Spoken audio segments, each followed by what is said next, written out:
1 বছর 2 বছর যখন হয় আমার বিয়ের বয়স, তখন হঠাৎ করে ও অসুস্থ হয়ে পড়ে। অসুস্থ হয়ে পরে ওকে হসপিটালে নেওয়া হয়, ডাক্তার দেখানো হয়, বিভিন্ন চেকআপ করানো হয়, বিভিন্ন হসপিটালে করানো হয়। তো তখন আর কি ওর রিপোর্ট দেখে ডাক্তার বলল যে 2টো কিডনি ড্যামেজ হয়ে গেছে, খুব দ্রুত 6 মাসের মধ্যে ওর ডায়ালিসিস করতে হবে, নয়তো অবস্থা অনেক খারাপ হয়ে যাবে। তো তখন হঠাৎ করে ও দিন দিন অসুস্থ হয়ে যেতে থাকে। তো আমি কি করবো, ডায়ালিসিসটা আসলে আমি করাতে চাইনি কখনোই, কারণ ডায়ালিসিসটা অনেক কষ্ট, এত কষ্ট যে আমি ওকে কষ্ট দিতে চাইনি কখনো। আমার মাথায় কাজ করলো যে আমার ওকে বাঁচাতেই হবে, সেটা যে কোনো মূল্যেই হোক। আমি কিভাবে বাঁচাতে পারি, আমি ওকে কিডনি দেবো। আমি ওকে বললাম যে তুমি কোনো চিন্তা করো না, আমি তো তোমার পাশে আছি, আমি তোমাকে বাঁচাবো। প্রত্যেকটা টেস্ট অবশ্য অনেক কষ্টদায়ক, প্রত্যেকটা টেস্টে 2টো 3টে করে ক্যানলা পড়ায়, তারপর যখন মেশিনের ভিতরে বডিটা নেয়, ইনজেকশন পুশ করে, অনেক জ্বালা করে। তারপরও আমি কষ্টটাকে কষ্ট মনে করিনি।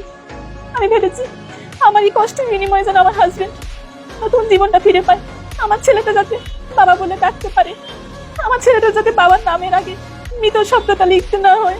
এত অসুস্থ অবস্থায়ও সে আমার সাথে এমন ভাবে তেড়ে ওঠে, চোখগুলো বড় বড় করে অনেক খারাপ ব্যবহার করে ওঠে। আমি বলছি তুমি এমন করছো কেন? বলে তোর ওই খালাটা আমাকে টাকা দেওয়ার সময় এত দেরি করলো কেন, এতবার চাইতে হলো কেন? আমার হাজবেন্ডকে স্যার সামনে বসিয়ে বললো তোমাকে যদি প্রথম জন্ম তোমার মা দিয়ে থাকে, তাহলে তোমাকে দ্বিতীয় জন্মই টুনি দিয়েছে, টুনির সাথে কখনো খারাপ ব্যবহার করো না। ও শ্যামলীতে আসতো মেডিসিন কিনতে, এসে ওই মহিলার সাথে আগে থাকতো, দেখা করতো, খাওয়া দাওয়া করতো, সময় কাটাতো, তারপরে ও মেডিসিন নিয়ে বাসায় যেত। এগুলো আমি কোনোভাবেই মেনে নিতে পারছিলাম না।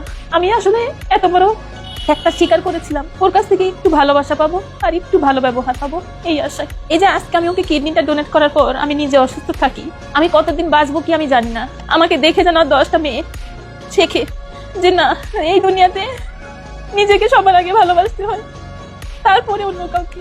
আমার হাজবেন্ডকে না আমি আসলে আমার নিঃশ্বাস ভাবতাম, জানেন, নিঃশ্বাস ভেবে আমার মোবাইলে ওর নামটা না তারেক অক্সিজেন আমার এই নামে সেভ করা।